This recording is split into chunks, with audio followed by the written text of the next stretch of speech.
Clayton, I'm excited to have you on the Power Driven podcast today. It was really cool a week or so ago after we had done the episode with Ryan Milliken, and he said, "Hey, you gotta check out, Clayton." He sent me this message. It's a great story, and I'm excited to have you on today because this is a different angle to kind of what we've been talking about with challenges and overcoming them. And some of the other guests have gone through that process in different ways already, and you're like right in the middle of it. Or maybe just a little bit past the middle. And so I'm really excited to be able to hear your perspectives and your story and have you on today. Hey, Patrick. Yeah, first off, I'm definitely super excited to be here. I've been listening to your channels for quite a long time.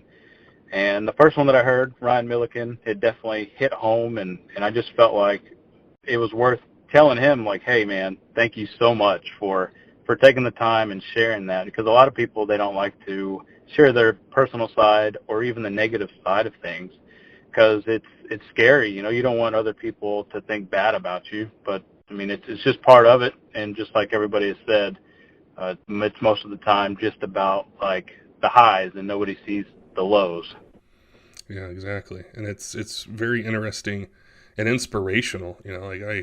That's a lot of my downtime is I'm trying to find inspiration in different ways and in different people or things all the time, and some of it has to do with the automotive industry, partly. Sometimes it's, other people or other podcasts or other things. So today's going to be really cool. And I wanted to start by having you introduce us to your story. So, tell us about, your journey as a, business owner, how you got into the idea of, I want to start something. Like what happened before that? Sure. Yeah. So just a little recap. My story is just a little different because I'm still, like you said, going right through the middle of everything. So a lot of people that have come on here are either they're usually at the end. Well, I'm right there in the middle, just like you said. So that means I still have a second job. I still have to have that to make ends meet. So work 9 to 5, come home, work another basically 6 to 8 hours. But just a little bit about me is I'm 28, been married for a little over 3 years. I was born and raised in Texas. I was born in Houston. I grew up in a little small town called Hockley. Don't know if anybody is familiar with that, but it's literally out in the middle of nowhere. We grew up on some land. We didn't even have internet because we lived so far out there. I mean, we had dial-up, but didn't even get Wi-Fi until probably in my 20s. Towards the end of high school, of course, I had no clue what I was going to do. It's just kind of winging it. But my interest sparked with diesels because I pretty much grew up around diesels my entire life. We had a farm. We had tractors. So being that we didn't have a lot of money, we usually did most of our work on our own equipment and vehicles.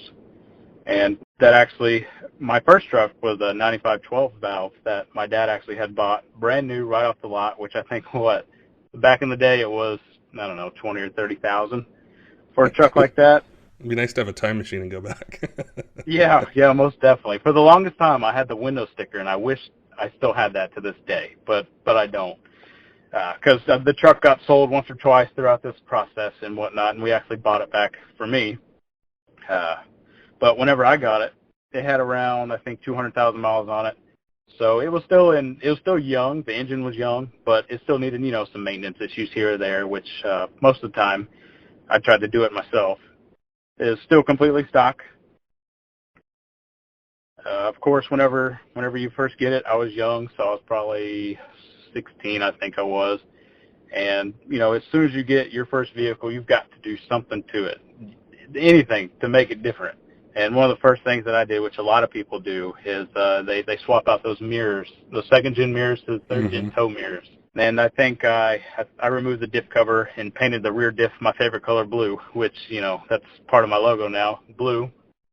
And, of course, whatever young kid does that has a diesel, they want a little bit more power to be cool. And so I may or may not have messed with the star wheel and the fuel plate. Well, it's something that I think is really common in automotive in general. Like, there's been some guys I've chatted with recently, whether they're into like Can-Ams or they're into LS cars or diesels, is there's this independent streak with it. It's this can do, I can do it. I'm going to work on it myself, or just independence. And I can see, starting, with very early on, you had that. Yeah, most definitely. And it was independence, but I was still learning as well because when you're young, you don't have the knowledge to do it. So of course, I would always ask friends like, "Hey, would you help me?" And they would share their knowledge. I would share my knowledge. And most of the time, it was done in a barn or done in a field next to my parents' house. And I'm sure there's somebody that can relate that if you were to drop a bolt or a nut in the grass or something, I can't tell you how many hours that I lost trying to search for that one nut, the one bolt or something. And of course, every time I'd say, I'm going to put a tarp or a piece of cardboard under it. You never do. You don't have time for that, My worst was I was doing something in the engine bay and I dropped a wrench and I didn't hear it hit the ground. And I'm like, oh man. I gotta try to find it. Yeah, most definitely. And towards the end of, or the last few months of high school, my dad actually passed away. So I was around 17, 18 at the time when it happened. Cancer is actually what killed him. And what's crazy is it only took him about 2 months, or took it about 2 months to kill him.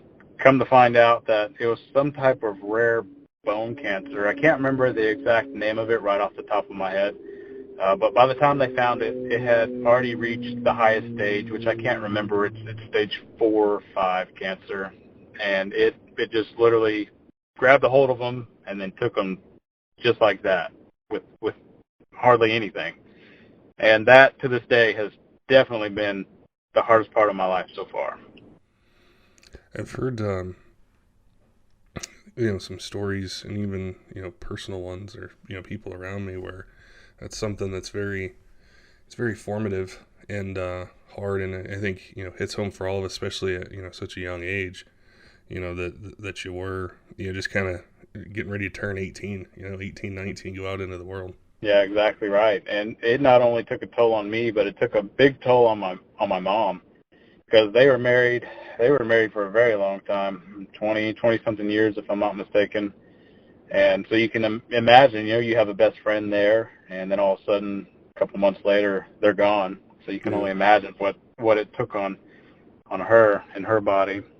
And one of the things, if anybody who's listening today, if there's one thing that they take away from this, whether it be about diesels or not, or just my story, is make sure you tell your parents or whoever raised you that you love them, because you never know when your time is coming. And like most young people, I took him for granted, so he would always say, hey, come on, we got to go, go mow this field, or we got to go to the farm and work the cattle or something like that. And of course, I would just rush through it so I can go do what I wanted to do, go hang out with friends, or just go be young and dumb, and I miss that so much. So definitely make sure you tell your parents and your family that you love them, for sure.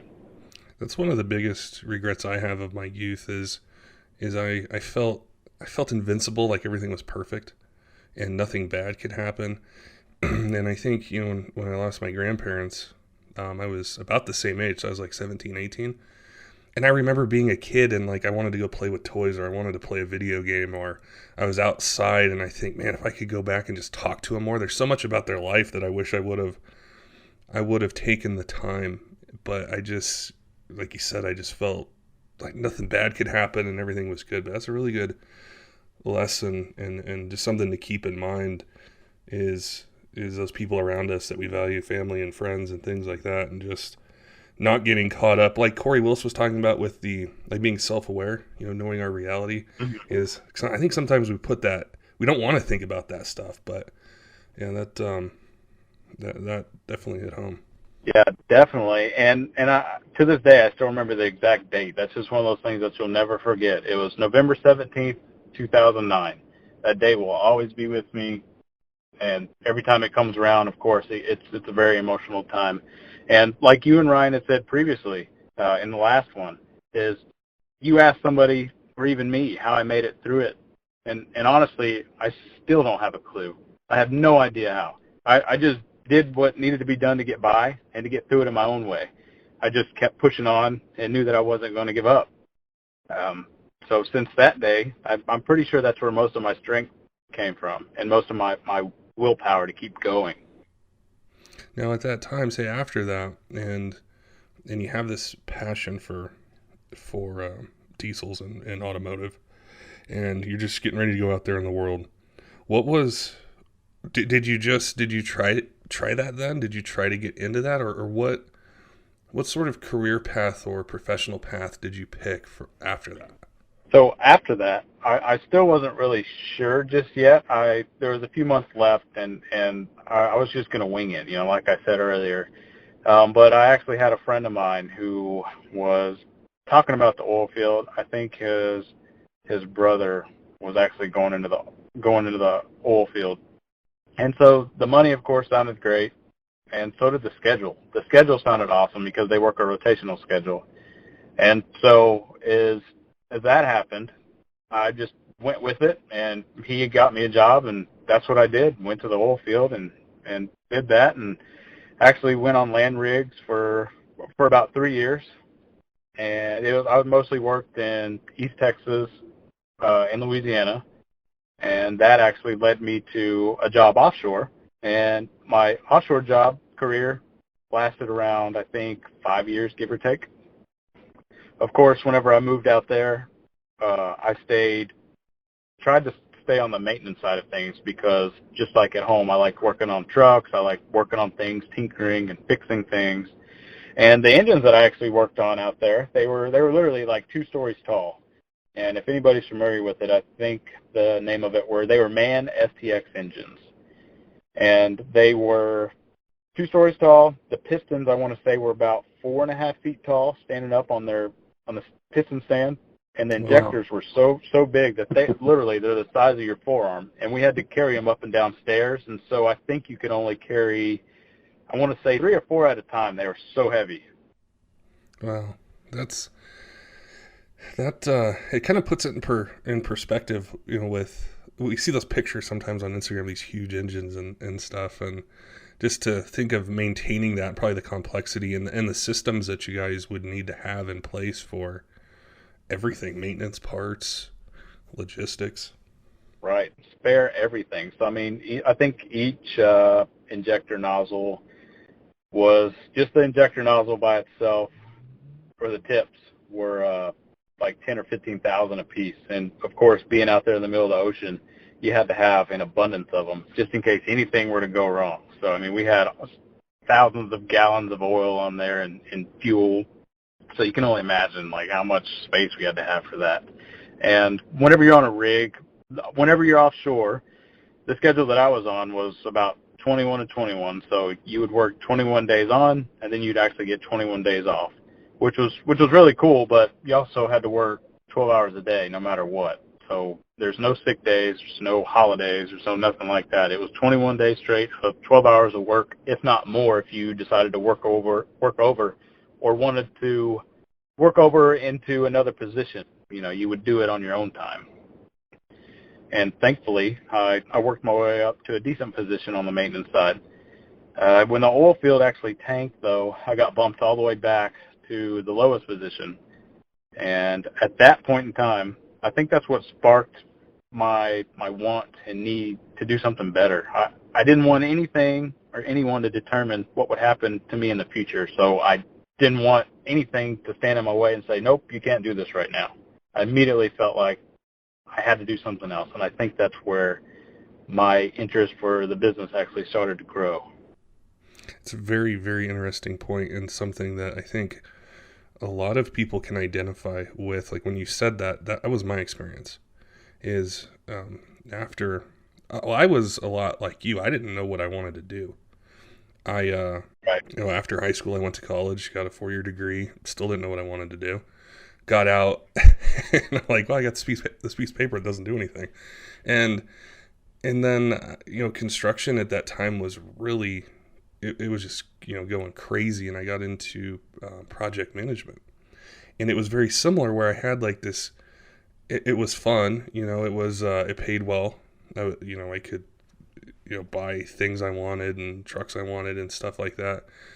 And the moment for me was when I was around 2007, 2008. So when the recession hit, and it's like it was just all of a sudden I went from being comfortable, being able to do what I want, to watching a company massively downsize, and having to cut hours and everything, and I felt so vulnerable, and I'm like, I can't determine this. I know with a worldwide recession or a national one, like there's a lot of industries hit, but it kind of planted the seed. And when you said that, as far as going from a position you worked for to back down, it does something to you where it kind of gets the gears spinning a little bit. Right, definitely. And what's crazy is I had never planned or thought of that. Like, yeah, of course, you always see other people and joke around like, oh, I really wish I had my own business, or it'd really be nice to be them or be him. But you just never thought it would be possible. And then now here you are. When you were going through that, and say when those gears started spinning, did you think, I definitely want to do this one day, or I'm going to hold off for a little bit, think about it more, or, did you jump right in, or what was that process like?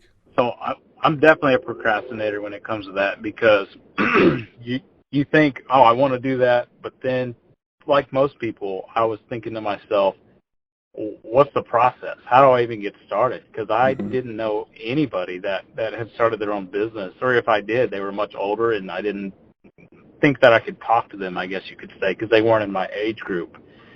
So I definitely took the time and beat around the bush, like they always say.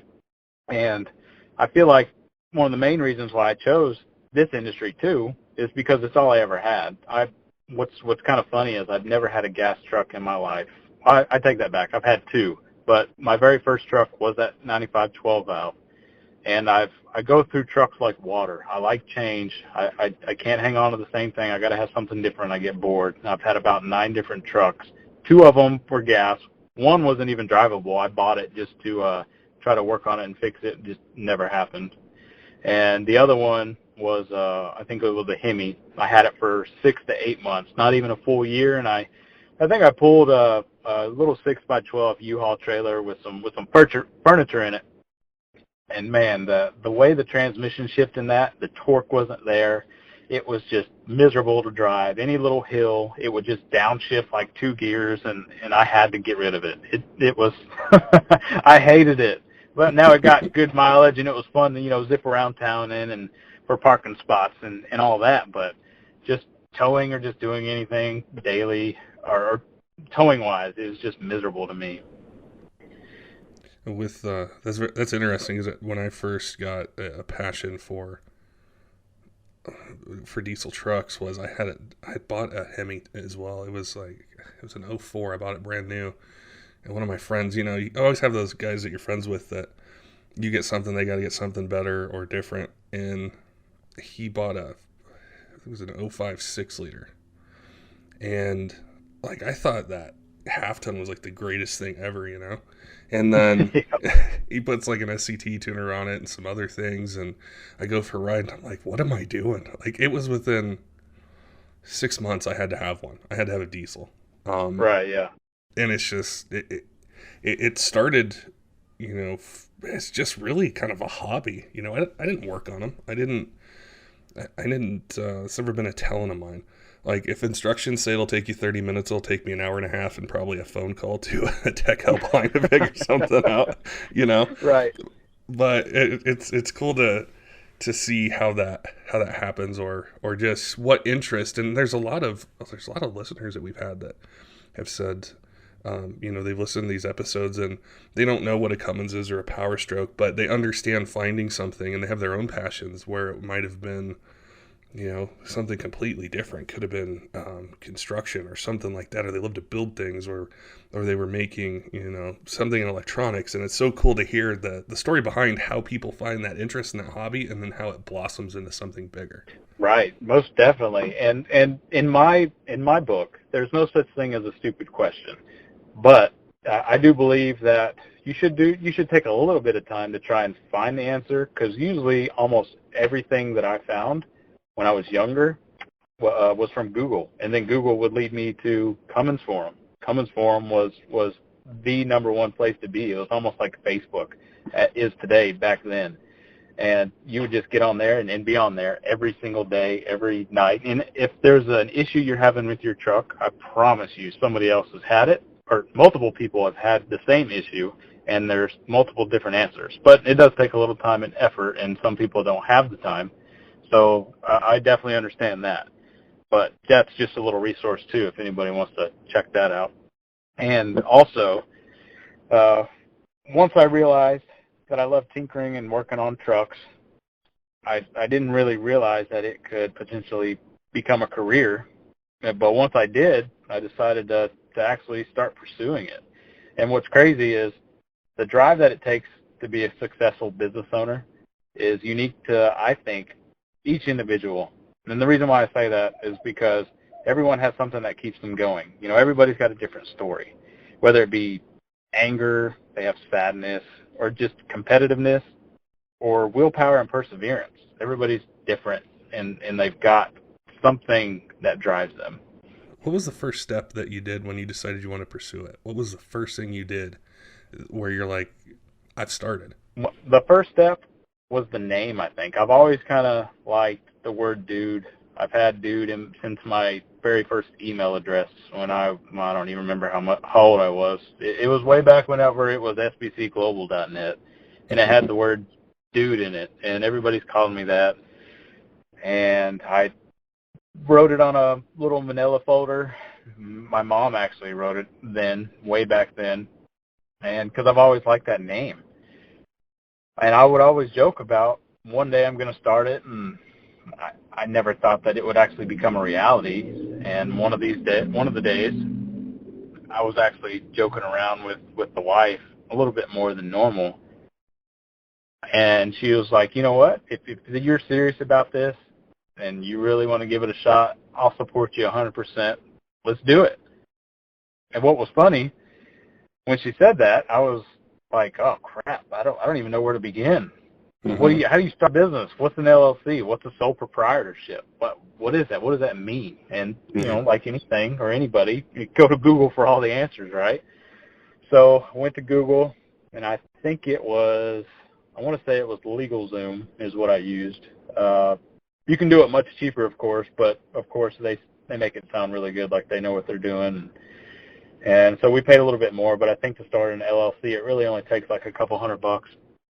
But with LegalZoom, it costs anywhere between $600 to $1,000. But they, file everything for you and make sure it's done correctly.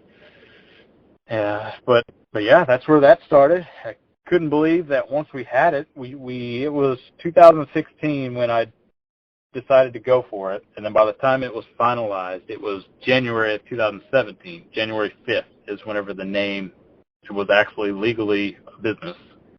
So that day was a pretty awesome day for sure. When you started it, after you got everything put together, did you jump right in and make it full time, or did you start it as just something after a day job you would work on, or how did that start? Yeah, so there's definitely a big story behind that as well. So whenever I started it, I was still working offshore, and out there, if you don't know or not familiar with offshore, you're way out in the middle of the ocean. I was so far out in the middle of the ocean that we flew by helicopter.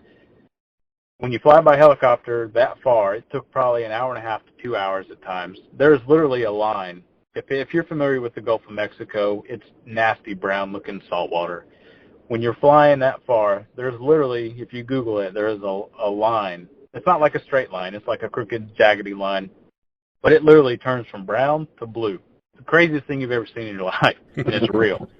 But we'd fly that far out. There's no cell phone service can reach. The only thing you can have is basically some Wi-Fi that the ship makes or a company makes. And it's not even that good. You might as well just think of it as dial-up. So if phone calls, you can try to make a phone call, but most of the time it would never go through with a rig phone. So most of the time you could sometimes get a text or, Facebook Messenger would work. So going back and forth with that and trying to help customers, that was extremely difficult. But we made it work, and my wife thankfully didn't have to work at the time, so she was able to be like the middle person.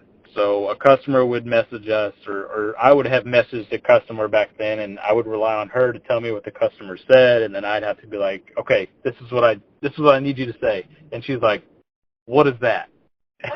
And I'm like, you don't need to know what it is. I just need you to tell them this, and then I would have to tell her like, okay, I need you to go look up this product, and then I'd forget. Like, she's not really into diesels per se. She wants to help me, but that's just not her passion, is knowing diesel parts and stuff like I do. So I'd forget, and we'd get into so many fights and have to, calm ourselves down and be like, okay, look, I'll send you a link. This is what I need you to do. Give them these options, and then let me know what they say. and of course, sometimes you'd be out there in the middle of nowhere, and if a storm comes, it's just like satellite internet. If a storm comes, sometimes we'd go days. I think the most we went was like a week and a half without no communication with home. So you can imagine the customers that I was dealing with at that time really enjoyed that. But thankfully, bless her soul, the wife was able to make it through that long process and help me with the business more than ever. If she hadn't have been there, we would have never made it to where we are today. And at that point, I was still working offshore, but on my time home, I actually got into this process of talking to other business owners. I met one that owned like a retail store there, and we were talking, and he was really interested in the e-commerce side of things. He was more just the retail and installation side of things. We started talking, and it sparked something in me because, of course, I was new to the business world. I wasn't really sure how everything worked, and he made it sound great, and he was guiding me, or at least I thought he was guiding me the right way. Now, when as far as balancing the time, did you feel, as I think of, you're away for 21 days. There's intermittent cell signal. You might not be able to follow up on things, and then you're back home for 21 days, so you can go all in. Did you find any frustration would build, or how could you? Was the balance hard? And I imagine it was, but with this person who knew the kind of the retail side, how did that change or direct the journey between doing something else for 21 days, being back home trying to build this business for 21 days? Someone's got some advice and some answers. What happened after that? So after that, it was definitely hard to juggle. Whenever they say you're going to start a business, it's nobody knows how much time you actually have to put into it. It's unreal the amount of time that you have to put into it, and it's pretty much you give up. At the time, I didn't know, but you pretty much give up all personal things you want to do. Your whole social life disappears. You end up not even knowing what day of the week it is or what time it is. My wife would even laugh at me because sometimes I'd be working when I was home, not paying attention. She'd come in and out every day, and then I would just be working all day, every day, just trying to make it happen. And one day, she would stay home, and I would ask like, "Hey, are you okay?" Or what's going on? Are you late for work? And she would laugh at me and tell me it's Saturday. And I would have no clue, and my mind would just be blown. Like, what? It's like it was Monday, just yesterday. Yeah, it's hard to keep track of time when you got so much going on. Yeah, definitely. But through this process, that guy had actually brought up the idea that he wanted to create some kind of partnership together. So I was like, okay, I've worked offshore and in the oil field for quite a while. I was a big money saver. I didn't like to spend too much money, but every so often I would. I would have, a few nice things here or there. And one of the main things was I always like to have a nice truck. So we had talked about it, and I think my 401k, I had a little bit in savings, and I had a lot in 401k. I think I saved up around like $60,000 would be what it would be if I were to cash it out that day. And to me, I was ready to go all in at this point because this guy made it sound, awesome. Like he knew what he was doing. He's going to help take care of me, make me successful. And I bought into it. And I'm an extremely hard person to sell to, or at least I thought I was. But this guy was actually turned out to be a bad guy. And he has done this multiple times to a few people, and I didn't know about it at the time until it was already too late. So what I did was I literally invested everything I had, all of my 401k and what little I had in my savings. I did have a little extra money saved up just to help me last, like, I want to say 6 months or so. And so I did that. We got together. I paid him the money. We signed some contracts that I thought were good contracts. By all means, I'll take the time to tell you now, don't use Rocket Lawyer. Don't just get contracts off the internet, because I promise you they will bite you in the end. Take the time. Go talk to a lawyer. You're going to hate what the lawyers tell you, the prices and the extensiveness of the contract, but it will save you in the end, and it's just something that I wish I would have known. And a few people told me, like, you need to do this, but whenever you think you know everything, I got this. It's not going to happen to me. It may have happened to you, but it won't happen to me, right? Right. So after dealing with him for probably 2 to 4 months, and he kept beating around the bush, we tried to buy a shop together, which we did. We got a shop finally, but the money that I invested was supposed to go to filling out everything. Every piece of shop equipment that you need to run a shop is what it should have went to. And it didn't. He would only invest a few thousand here and there, and by that time, it was already in the negative. So, and it drives me crazy because I'm so money conscious.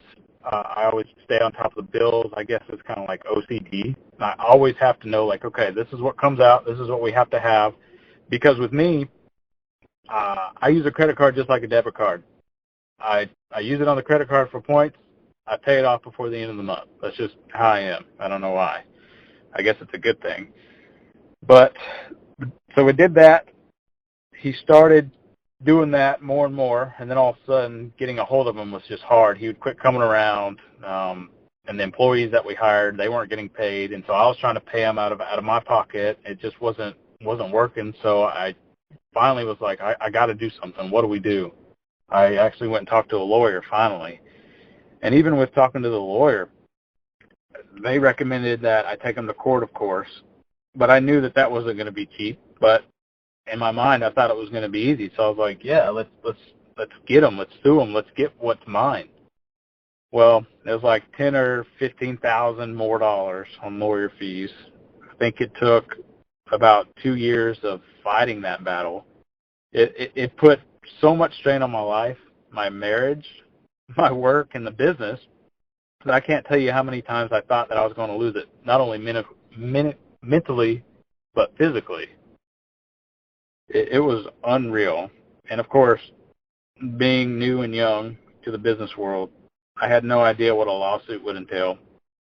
So I thought that it was going to be a quick process, right? You go there, I had all the proof in the world. This is what's mine, give it to me. I was thinking a few months, because I didn't do anything wrong. I had all the evidence against him.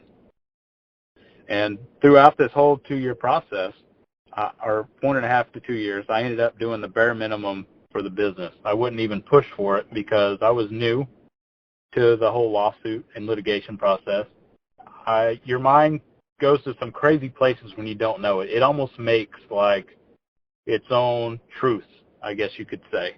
So in my mind, I didn't know if I was going to lose everything I had, including the business, my house, my vehicles, or whatever else. I damn sure thought I was going to lose my marriage through this process. So I didn't want to put a lot of effort into it for me to just lose it. So for 1.5 to 2 years, I didn't do anything with it. Whatever people came to me, whatever customers came, is what I would help with, and that was about it. Throughout the whole process, like you guys were talking in the last podcast, I found myself drinking more and more, to the point of I needed to drink almost every day just to get that 1 to 2 hours of a buzz feeling, just to feel good, and like Corey said, to go into that alternate reality. Not to mention that the short temper that I gained from being angry and scared to death the entire time. So this is probably the second hardest thing I've ever done. Was I prayed a lot after sitting down and going over everything, talking with family, friends, the wife, anybody that would spend a little time with me to talk about it. We decided that it wasn't worth it anymore. And I talked to a few people in the industry that said, Clayton, with the way you run your business, the way you handle your customers, you're going to become successful one day somehow. It may not be today, it may not be a year from now, but it's going to happen. And I think that you can earn that money that you lost double. You just have to give it time. And in my mind, I was thinking, that means I'm giving up, right? Well, that doesn't mean you're giving up.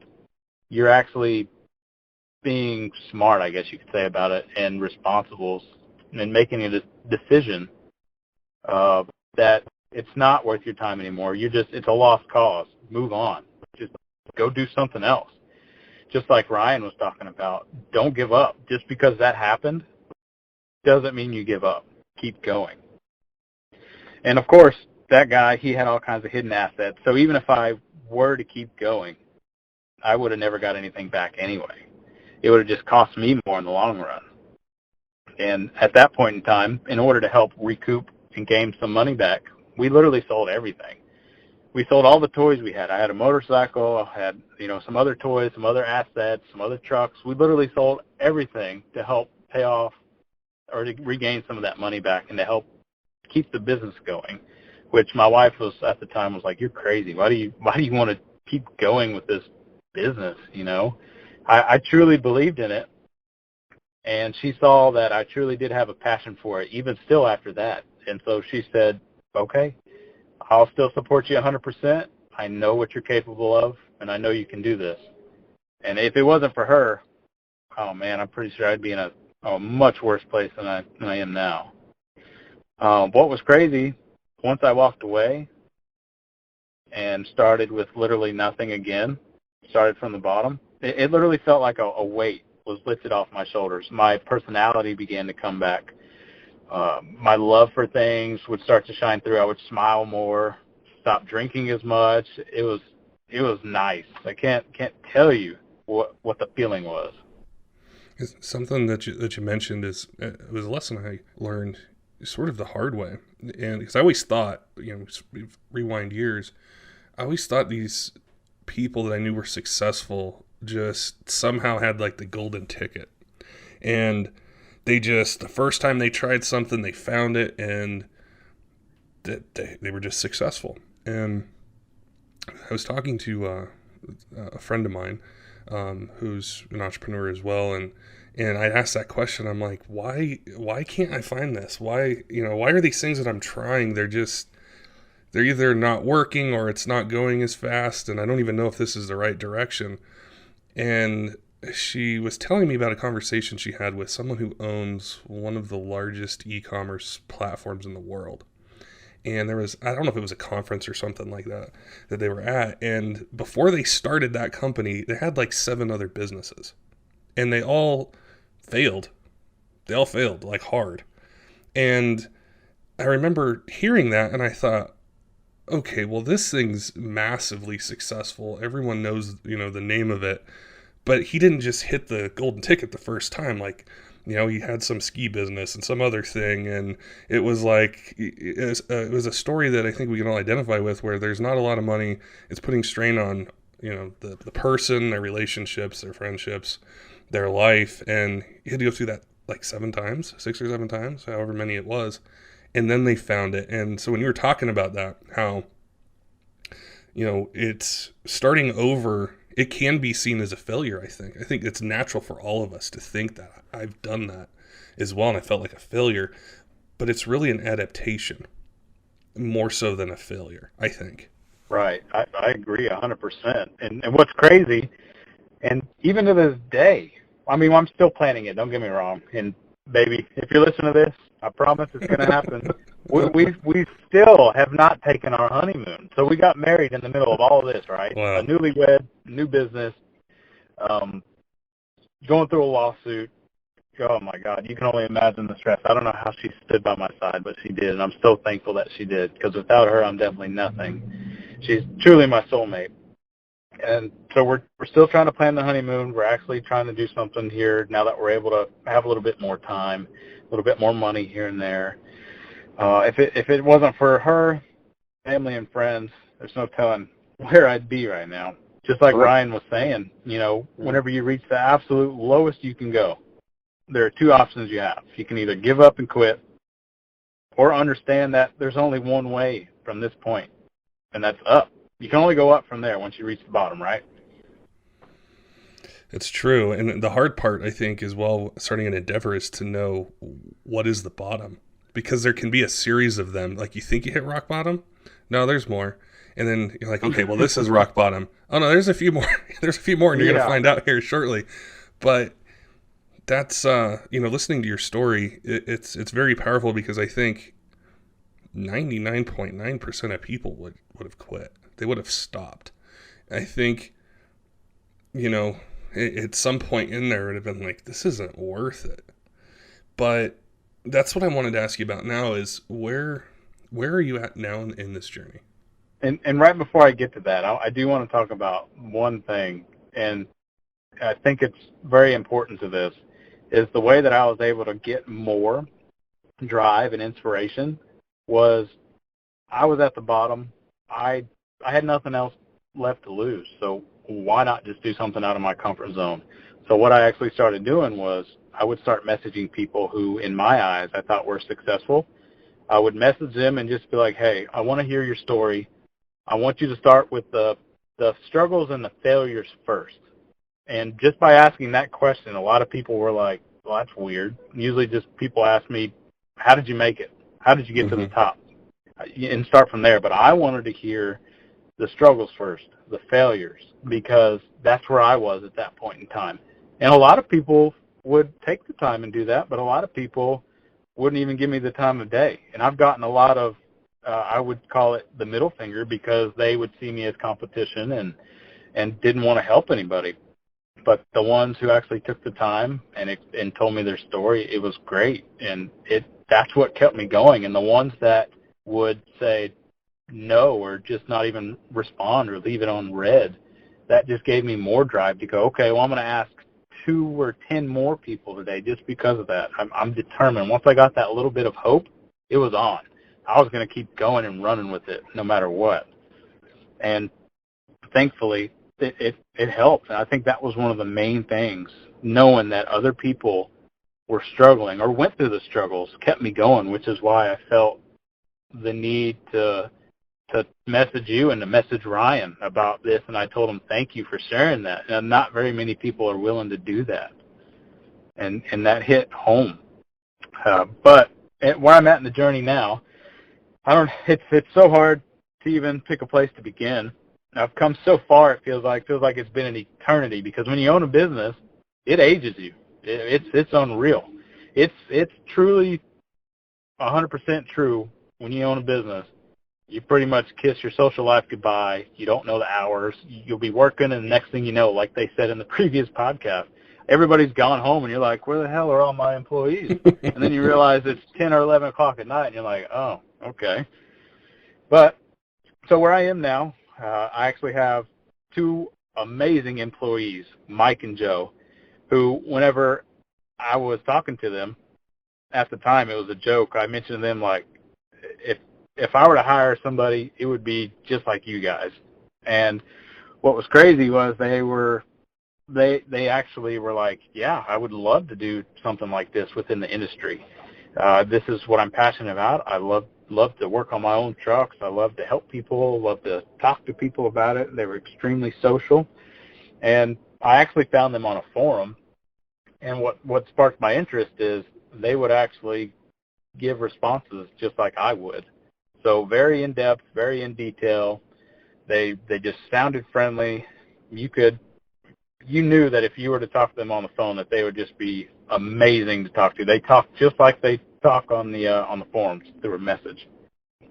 And so that just really sparked my interest. So I just kind of barely mentioned it to them, and they actually both said, yeah, I'd give it a shot. And of course I was like, whoa, okay, yeah. So I was like, okay, Google, how do I hire an employee legally? so I had to, of course, go to a lawyer. They did all that for me. And the process, good Lord, it took a long time just to get those guys hired on, legally for their protection, for my protection. But they stuck through it, man. They stood by my side and were like, well, we want to come work for you or work with you. And it worked out great. And they've been amazing so far. They're not full-time yet. They both still have 2 jobs or another second job, just like I do. So we're still growing the company, still making it work. They're still putting in their 40 hours, 50 hours a day, plus another 40 to 50 hours a night working on the forums, plus the weekends. They're giving it 300%. And a shout-out goes to them for sure, because if it wasn't for them, I couldn't even be here. Because DDP is growing slowly but surely. And some days you have those days where you're just tied up doing certain things, and I had nobody to rely on. And now I can rely on them 100%. I know that the business is going to be in good hands whenever I have to disappear for a while or go to meetings or do something with my other job. They've got it in full. They run the business exactly how I want it to be ran, no questions asked. And I know without a doubt that if I had to leave, even for a week, I wouldn't have anything to worry about. And what's crazy is the business actually makes just enough to pay like a small salary. But from what I've learned over the years is you want to keep investing in itself to help it grow. Investing in like forum sponsorships. I never really got into advertising yet until I just recently found out that you pretty much need advertising. So I'm a little late to that game. So anybody who doesn't invest in advertising, it's worth it. Is it expensive? Yes. Does it look like you're going to get your money back? No, because sometimes you don't. It takes a while. Even if you just start off with a couple $100, or not even that, just say $50. If you start off with $50, throw it on Facebook ads, throw it on Google, or something like that. If you just make one sale and it makes you $50, you broke even. You're good. Go to the next one, and then each month just help it grow. And one of the main things was with the website. The website was exponentially expensive. So I definitely invested a lot of money in that because you want a good-looking website for people to come to and visit. So that's where most of it went, was the website. And it was so hard to see all that money disappear, but I think it was pretty well worth it now. Those are really good points, because I think, probably looking back at your story and the things that you went through, at this point, these challenges, I bet, seem smaller, because you've already been through the trials and tribulations to where now it's like, yeah, it's, advertising money, different budgets, different things, the pace at which it grows. If you wouldn't have experienced the things before, these might be bigger challenges. They might, slow you down a bit, but the things you went through, I think, made it to where, you could see these opportunities and these lessons and just power through them. Right. Agreed 100%. I used to have regrets on everything, but the older I get, I realize that if none of those things would have happened, I wouldn't be the person I am today. I wouldn't be where I am today. I probably wouldn't even be with my wife today if none of that happened. So even though that those were major, major things that happened in my life, down to my dad passing away, it all makes you who you are today. And you got to take it with pride, and you just have to go with it. Just keep going. Just go around those obstacles. Go right through them. Don't let them stop you. And I truly believe that everything happens for a reason. I know it happens for a reason. So with your next steps, is it I think you're in a good spot, a good place. You've got, you got some help. You got the perspective. What's your next goal with your business? The next goal, I feel like, is going to be just to keep growing, and getting our name in the industry. It's slowly getting out there. We're not the biggest company in the world, which I'm not planning to ever be the biggest company in the world, but if it happens, it happens. Our plan isn't to get rich. All we want to do is just to be able to do it full time, just to do our passion, even if it pays us a low salary. We would just be tickled to death about that. We just want to be able to do it with nothing else to distract us anymore.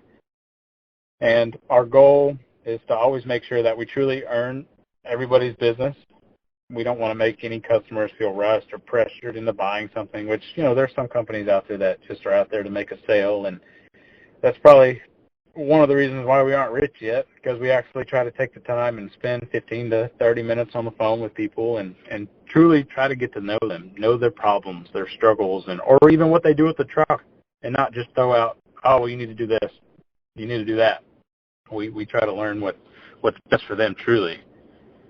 One of the things that I also want to mention is we do spend that amount of time on the phone with the customer, and now that everybody knows that I have a second job, as well as the employees, Mike and Joe, I hope that helps explain a little bit about why sometimes we'll get phone calls and we can't answer, or it takes us a couple hours to get back to them, and they get upset, or they say, oh, well, we went somewhere else. Well, I hope this puts it into just a little bit better perspective as to why it does take us so long. But I promise you, if you leave a voicemail or send an email, it'll be 24 hours or less. We're going to get back to you. It may be midnight, because I usually work till midnight or 1 o'clock, and I have to make myself go to bed because I never realized or thought that I would be a workaholic. I am truly a workaholic, and my wife will tell you that, because, I will literally skip dinner. I'll skip going places just to keep working on the business. If we're in the car, I'm on the phone trying to make sure customers are taken care of, working on the website. It's an addiction. It's crazy that it can be an addiction, and it's hard to believe that you can be in love with something so much and so hard. And that's how I truly know I'm passionate about it, because sometimes it makes me so sick because I don't even get enough sleep. I probably sleep 4 or 5 hours a day, but I enjoy it, and my body will tell me, hey, you need to shut down this weekend. You need to shut down for 8 hours and get an actual full 8 to 10 hours of sleep. But one of the lessons too that I learned is we actually had 2 websites. The first website we bought, it was fairly expensive. But if you're going to be a new business owner and just starting out, I don't think you truly need that expensive of a website. You can, just make a simple website. The SEO will come once your name gets out there, once you start creating some links and stuff like that. I think the mobility too, the adaptability that you have as a business, and the group that you have together, is you can weather a lot of storms that big companies struggle with. And I think that's another part of this story is, when we jump into things, sometimes we think, I want to be the biggest, the best, have the largest, infrastructure. That's what I'm going towards. And that doesn't happen quickly. A lot of companies, sometimes they spend a decade, building up into what they are.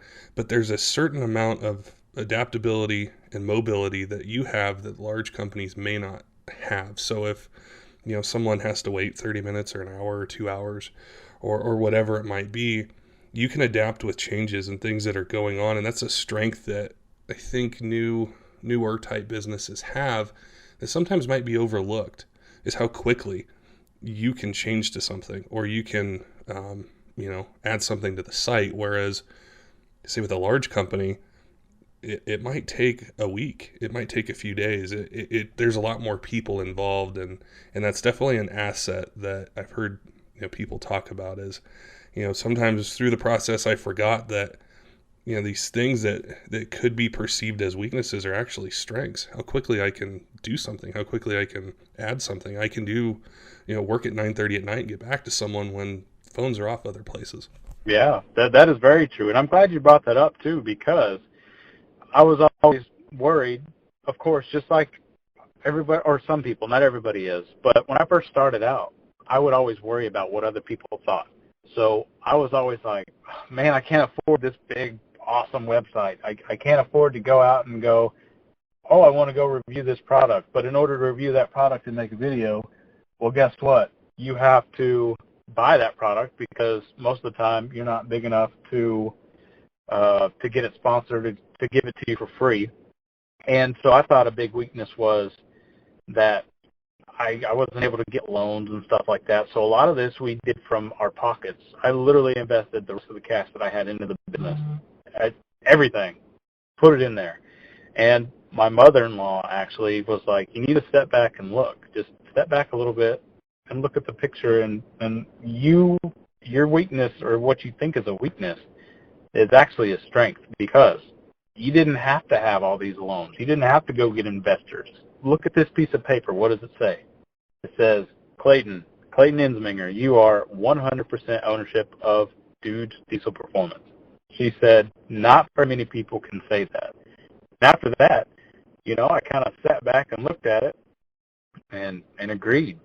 And one of the things that Corey said was that you need to sit back and actually enjoy the climb. Don't reach the top and too soon. Enjoy the climb on what's happening and the struggles that you're going through right now. And each little goal that you do, look back at it and celebrate it. Don't just keep going for the next one. Well, keep going for the next one, but don't forget what it took to get to it. And make sure you always are thankful and be appreciative of where you've gotten, because once you get to the top, you're going to be so busy, you're not going to be able to have time to even look and see your little accomplishments. You're going to be reaching for the next biggest goal. You know what I mean? Yeah, it definitely changes. Like if you think to social media and say creating an Instagram page and you have 0 followers and you hit 100. It's like, whoa, I got 100 people that want to see what I post. They want to see the content, and you're excited. And then the target moves and it's 500. And that's 1,000. That's 5,000. Now it's 10. And then before you know it, you're shooting for 20, 30, 100,000, 500,000, a million fans, whatever it might be. And that translates into profits. It translates into, buying a building. It translates into having inventory, all those things. And it almost, it's like the entrepreneur's curse, right? Is you have to be driven and passionate and have this vision, and you get so focused on it and hitting these goals. And it's crucial, but it's nice and I think needed too, to stop sometimes and celebrate it. Stop sometimes and go, wow, we hit this mark. We did this in sales. We, brought on this new person. Whatever it is, it can be hard to remember to celebrate the victories. Right. Yeah, I 100% agreed again. There's so many things that Corey was talking about that I was sitting back and I'm like, I never thought of that. I never thought of that. Well, I never had that perspective on it. So I've gone back a few times and just listened to the things that him or Ryan or, even this one, that there's just, each story is so unique and so different. And that's what we hope to be able to tell and have, anyone who's listening hear it and think, I'm right in this situation that Clayton just described, or I'm getting ready to think about doing this, and I never thought, how am I going to have, this partnership put together, or how am I going to hire this employee, or what if the stress does start to become too much? How am I going to release it? How am I going to have my downtime? What is it going to be? And think about these things beforehand. Right, exactly. And just like Corey had said, which I do the same thing right now, and I wish I would have done it sooner. And I know I'm young as is. 28 is nothing. But if you own a business, or if you even don't own a business, and you just have something that takes up a lot of your time, whether it be a hobby or like you guys were talking about, sports or anything like that, make sure you have family time. That's one thing that I don't do enough. I truly know that I don't give enough attention to my wife, my family, because I'm like a hermit. People don't realize what it takes, the sacrifices to run a business and to make it look like everything is going smoothly. it takes, missing, not going to the lake, not going outside, not being able to wash your truck because the weekends, you're thankful for the weekends only because that's your catch-up days. You can't even go get a haircut. If you go get a haircut, you know that your phone's going to be ringing off the hook. You got to try to talk to somebody while doing that. And if you put the phone down for a weekend, when you come back, there's going to be so many messages that you just can't catch back up. So I definitely believe that you need to spend time with family, make time. And my wife has been a big help with me on that because I'm a workaholic. I'll work nonstop, and she'll actually grab my phone. She'll make sure I'm at least caught up. She'll grab it, she'll take it, put it in the bedroom or somewhere, and she'll be like, "Come on, let's just go drive somewhere," because I love driving. I'll just jump in the truck, and we used to just pick a direction and go. Don't care where we went. We'd just stay at a hotel or something like that, and just do that for the weekend and then come back. And I'm definitely working on getting back there again. So hopefully soon it'll happen. And thanks to Mike and Joe, they're allowing me to do that more because they're taking some of the workload off of me now that I can trust them that I'm able to do things like that. But like anything, it takes sacrifice to get it going. Just like they said, you created this monster. Now you need help managing the monster. Yep. Well, it was fantastic to to hear your story, and I appreciate you reaching out to Ryan and myself and telling us about it and just going through the whole process from when you were younger till now, and stay in touch with us. Let us know when you go through these next phases and things that you have planned, some other lessons you learn once you're growing and expanding and doing these things, because this is a whole lifelong kind of process in business, and it's my passion is learning what drives people. And even though I love trucks and there's a lot of different things I love, the biggest one is hearing the stories, because that's what makes these things. We see these big buildings and signs and these household names or these athletes or musicians or whatever they might be, but there's a whole amazing story behind it. It's not always, highs. There's a lot of lows, but we can all identify with it. So again, I appreciate you reaching out, telling us your story and giving a lot of value for people that, whether they're starting a business or not, maybe they're just going through a difficult time. The things that you went through, we're going to experience in day-to-day life.